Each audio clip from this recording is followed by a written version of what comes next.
जय माता दी। Welcome to all of you my study channel study with Santosh.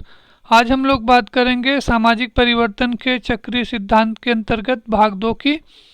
आज का टॉपिक बीए समाजशास्त्र के साथ साथ समाजशास्त्र विषय से पीजीटी, यूजीसी नेट और असिस्टेंट प्रोफेसर की तैयारी कर रहे परीक्षार्थियों के लिए भी विशेष रूप से उपयोगी है। आज के इस टॉपिक पर चर्चा करने से पहले हम चाहेंगे कि आप अपने साथ एक कॉपी और पेन भी रख लें, जिससे जो भी ज़रूरी जानकारी मिले उसे साथ साथ नोट करते चलें। तो आइए हम लोग शुरू करते हैं और जानते हैं कि सामाजिक परिवर्तन के चक्रीय सिद्धांत के अंतर्गत पिट्रिम सोरोकिन का क्या विचार है, उनका क्या मत है।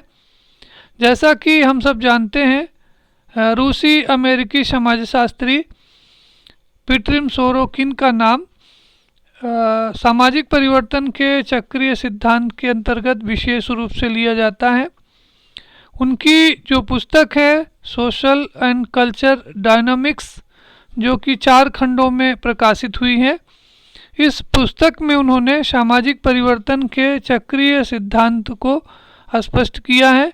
यानी इस पुस्तक में उन्होंने सामाजिक परिवर्तन की प्रक्रिया को चक्रीय आधार पर प्रस्तुत करने का प्रयास किया है।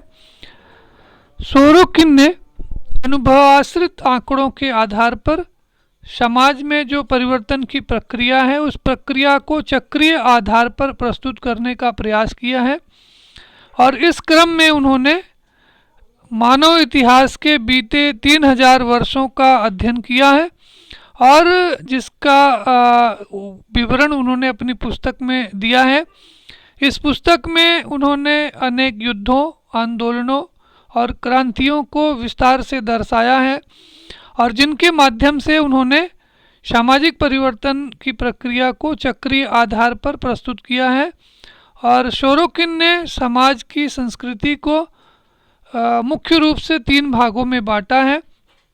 ये जो 3 संस्कृतियां हैं वो हैं आदर्शवादी संस्कृति, आदर्शात्मक संस्कृति और इंद्रिय परक संस्कृति। आज के इस अध्ययन में हम लोग इन तीनों संस्कृतियों के अलग अलग अध्ययन के माध्यम से सामाजिक परिवर्तन की प्रक्रिया को चक्रीय आधार पर समझने का प्रयास करेंगे। जैसा कि सोरोकिन ने समाज की संस्कृति को मुख्य रूप से 3 भागों में बांटा है और इन्हीं 3 संस्कृतियों में जो उतार चढ़ाव होता है, जो परिवर्तन होता है, उसी परिवर्तन के आधार पर उन्होंने सामाजिक परिवर्तन की प्रक्रिया को स्पष्ट किया है। जैसा कि उन्होंने जो पहली संस्कृति बताई है, जो इंद्रिय परक संस्कृति है, इस इंद्रिय परक संस्कृति का जो संबंध होता है वो अनुभवाश्रित सत्य से होता है। यानी जो इंद्रिय परक संस्कृति है उसका संबंध जो है वो अनुभव पर आधारित ज्ञान से होता है। यानी इस संस्कृति के अंतर्गत जो हमें ज्ञान प्राप्त होता है वो इंद्रियों के माध्यम से होता है। कहने का मतलब यह है कि इंद्रिय परक संस्कृति के अंतर्गत वे वस्तुएं आती हैं जिन्हें हम देख सकते हैं, छू सकते हैं, सुन सकते हैं या फिर चख सकते हैं। तो इस तरह से जो मानव का जो ध्यान जब भौतिक और मूर्त वस्तुओं पर अधिक केंद्रित होता है तो इस संस्कृति को हम इंद्रिय परक संस्कृति कहते हैं। इंद्रिय परक संस्कृति की एक और विशेषता है कि ये जो संस्कृति होती है इसमें वैज्ञानिक विकास की जो गति होती है बहुत तीव्र होती है और इसमें कला, साहित्य और दर्शन की जो प्रकृति होती है वो प्रत्यक्षवादी होती है, यानी वैज्ञानिक होती है। इंद्रिय परक संस्कृति की अवस्था में समाज में आर्थिक क्षेत्र में प्रतियोगिता बढ़ जाती है और समाज में जो प्रौद्योगिकी विकास की जो संभावना है वो भी तीव्र होती है, बढ़ जाती है। तो इस तरह से जो इंद्रिय परक संस्कृति है, इस इंद्रिय परक संस्कृति में लोग अपने अनुभव के आधार पर, अपने इंद्रियों के आधार पर जो ज्ञान प्राप्त होता है उसी में विश्वास रखते हैं। यानी जो भौतिकवादी संस्कृति है इस भौतिकवादी संस्कृति को बढ़ावा देते हैं। यानी इंद्रिय परक संस्कृति को आप भौतिकवादी संस्कृति कह सकते हैं, क्योंकि सोरोकिन का मानना है कि इस अवस्था में जो लोगों का जो जीवन होता है वो मौज मस्ती वाला होता है।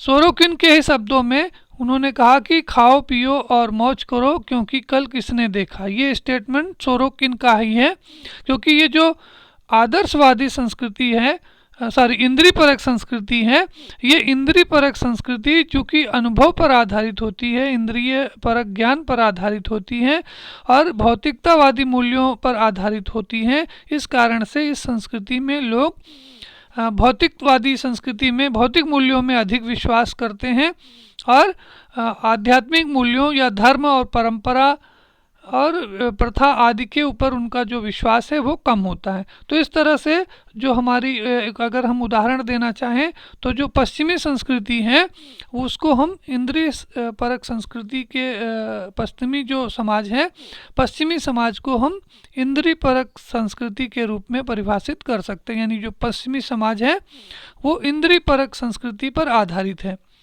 दूसरी संस्कृति है आदर्शात्मक संस्कृति। सोरोकिन के अनुसार इस संस्कृति का जो संबंध होता है वो आत्मा, मस्तिष्क या फिर आध्यात्मिक विचार और भावनाओं से होता है। इस संस्कृति की अवस्था में भौतिक सत्य की जगह परम सत्य की बात स्वीकार की जाती। अब आप देखिए, जो पहली वाली संस्कृति थी इंद्रिय परक संस्कृति, इस संस्कृति में अनुभवाश्रित सत्य यानी भौतिक सत्य को स्वीकार किया जाता है और आदर्शात्मक संस्कृति में हम भौतिक सत्यों को स्वीकार न करके उसकी जगह पर हम परम सत्य को स्वीकार करते हैं। यानी इसमें भौतिकवादी विचारों की जगह पे अभौतिकवादी विचारों को अधिक महत्व दिया जाता है। और इस आदर्शात्मक संस्कृति में हम ज्ञान, कला, दर्शन, धर्म, साहित्य आदि को भी हम आध्यात्मिक दृष्टि से ही देखते हैं, आध्यात्मिक दृष्टि से ही उसकी व्याख्या करते हैं। और इस संस्कृति में हम अच्छे बुरे की पहचान आध्यात्मिक आधारों पर ही की जाती है।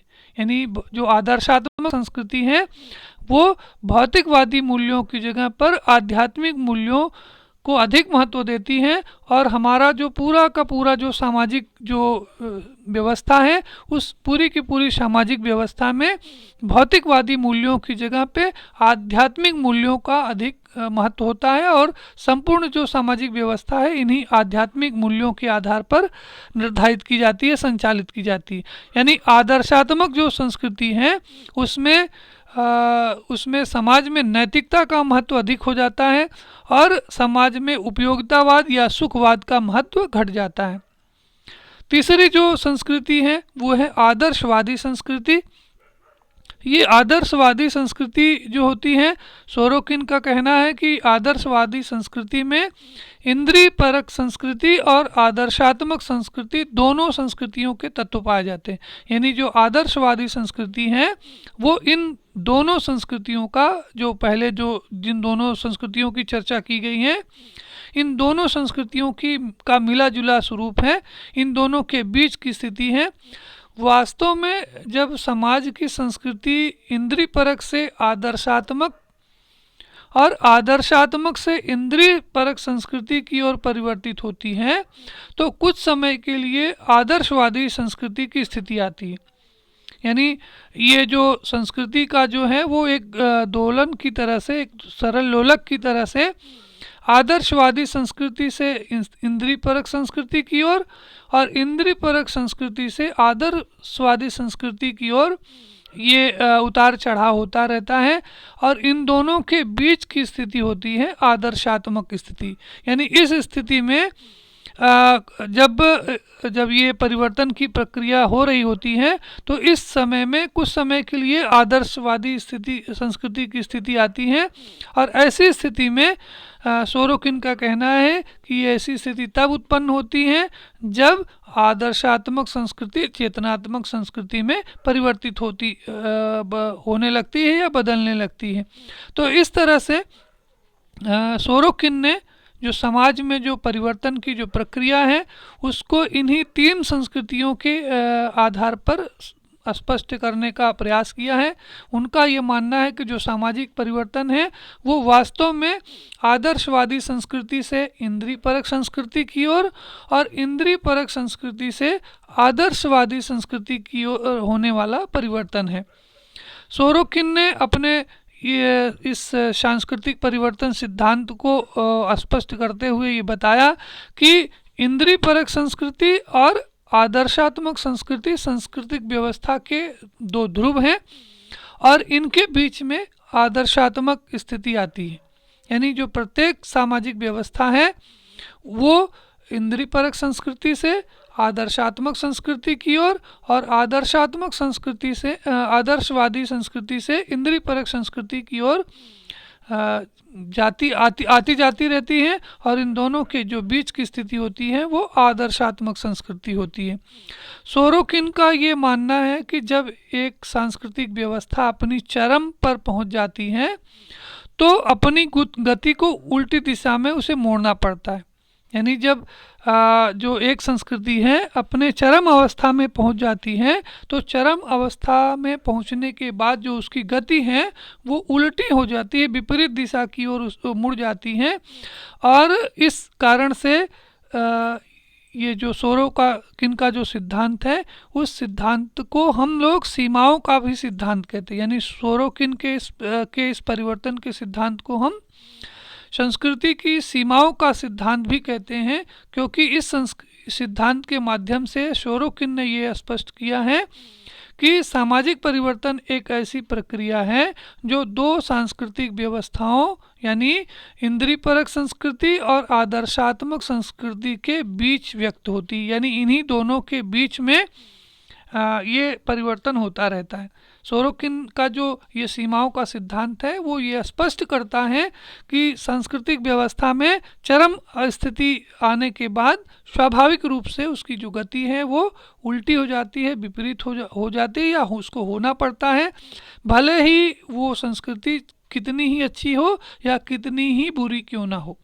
यानी उसके विकसित होने की एक सीमा होती है और उस सीमा पर पहुंचने के बाद उसे स्वाभाविक रूप से उसे विपरीत दिशा में मुड़ना पड़ता है, परिवर्तित होना पड़ता है। इसी कारण से हम लोग सोरोकिन के सिद्धांत को हम लोग सीमाओं के सिद्धांत के रूप में जानते हैं। जैसा कि मैंने आपको बताया कि जब एक सांस्कृतिक व्यवस्था अपनी चरम सीमा पर पहुंच जाती है तो उसे अपनी गति को उल्टी दिशा में मोड़ना पड़ता है, भले ही यह व्यवस्था कितनी ही अच्छी हो या फिर कितनी ही बुरी ही क्यों ना हो। तो इस तरह से सोरोकिन का ये कहना है कि सांस्कृतिक जो व्यवस्था है, सामाजिक जो व्यवस्था है, इन्हीं दो संस्कृतियों के बीच में चलती रहती है, इंद्रिय परक संस्कृति से आदर्शात्मक संस्कृति में और आदर्शात्मक संस्कृति से इंद्रिय परक संस्कृति के बीच में आना जाना या परिवर्तन होता रहता है। यहाँ पर ये ध्यान रखना जरूरी है कि सोरोकिन का मानना है कि एक सांस्कृतिक व्यवस्था से दूसरी सांस्कृतिक व्यवस्था में ये जो परिवर्तन होता है इसका कोई निश्चित क्रम नहीं होता है। यानी जो परिवर्तन की जो प्रक्रिया होती है वो अनियमित ढंग से होती है और इसमें ये आवश्यक नहीं होता है कि सांस्कृतिक परिवर्तन जो है वो हमेशा एक ही दिशा में हो। यानी ये जो परिवर्तन है वो अनियमित होता है, अनिश्चित होता है, इसका कोई निश्चित कारण या कोई निश्चित स्वरूप नहीं होता है।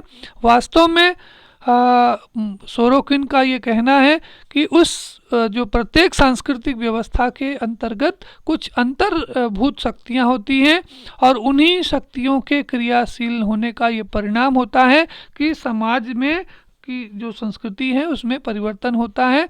तो इस तरह से पीटर सोरोकिन का ये सांस्कृतिक परिवर्तन का सिद्धांत स्पष्ट होता है। इस सिद्धांत के अंतर्गत एक चीज़ जो महत्वपूर्ण है जो आपको याद रखनी है कि जो सोरोकिन है वो इंद्रिय परक संस्कृति के प्रति उनका जो दृष्टिकोण है वो नकारात्मक है और वे जो आदर्शात्मक संस्कृति है उसके समर्थक हैं। यानी जो सोरोकिन है वो इंद्रिय परक संस्कृति है उसको उचित नहीं मानते हैं, उसको अच्छा नहीं मानते हैं और उसकी जगह पर वो जो आदर्शात्मक संस्कृति है उसको अधिक महत्वपूर्ण देते हैं। इसके बाद हम लोग चर्चा करते हैं अर्नाल्ड टाइनबी के सामाजिक परिवर्तन के चक्रीय सिद्धांत के बारे में। अर्नाल्ड टाइनबी एक अंग्रेज इतिहासकार थे और इन्होंने जो सामाजिक परिवर्तन के चक्रीय सिद्धांत का समर्थन किया है अर्नोल्ड टॉयनबी ने सामाजिक परिवर्तन की चक्रीय प्रक्रिया को स्पष्ट करने के लिए दुनिया की 21 सभ्यताओं का अध्ययन किया था। यानी जो टॉयनबी ने दुनिया की 21 सभ्यताओं का अध्ययन किया था और इन 21 सभ्यताओं का अध्ययन करके उन्होंने समाज में जो परिवर्तन की प्रक्रिया है उसको चक्रीय आधार पर प्रस्तुत करने का प्रयास किया था।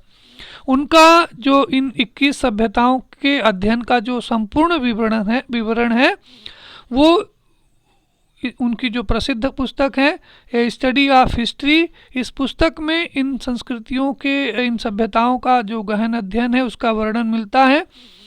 अपने अध्ययन के आधार पर टॉयनबी ने यह स्पष्ट किया कि हर सभ्यता की एक चक्रीय रीत से जन्म और मृत्यु होती है। जैसे हमारा जीवन जो है वो जन्म होता है और जन्म के बाद विभिन्न अवस्थाओं से गुजरते हुए अपनी विकास की प्रक्रिया को पूर्ण करता है और उसके बाद फिर उसका अंत होता है, यानी उसकी मृत्यु हो जाती है।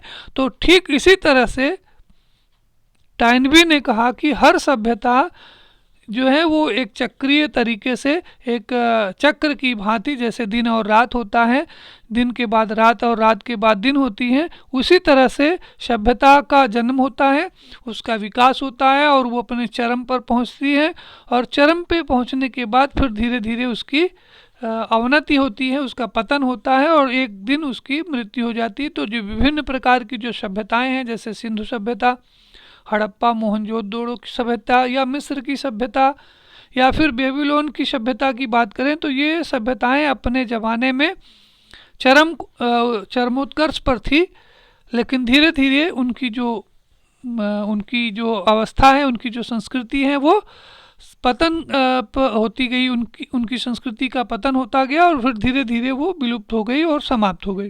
तो इस तरह से स्पेंगलर ने ये बताने का प्रयास किया कि ये जो परिवर्तन है वो परिवर्तन चक्रीय गति से होता है और इस चक्रीय परिवर्तन को स्पष्ट करने के लिए उन्होंने चुनौती और प्रत्युत्तर का सिद्धांत दिया। यानी टॉयनबी के इस सिद्धांत को हम लोग चुनौती और प्रत्युत्तर का भी सिद्धांत कहते हैं। इस सिद्धांत के आधार पर उन्होंने ये बताने का प्रयास किया कि जो सभ्यताओं का जो जन्म होता है, उनकी जो मृत्यु होती है और जो चक्रीय गति से होती है वो इस कारण से होती है कि उन सभ्यताओं को मुख्य रूप से दो प्रकार की चुनौतियाँ मिलती हैं। यानी हर सभ्यता को मुख्य रूप से दो प्रकार की चुनौती मिलती है। एक भौगोलिक परिस्थिति से चुनौती मिलती है उसको और दूसरी चुनौती उसको सामाजिक परिस्थितियों से मिलती है।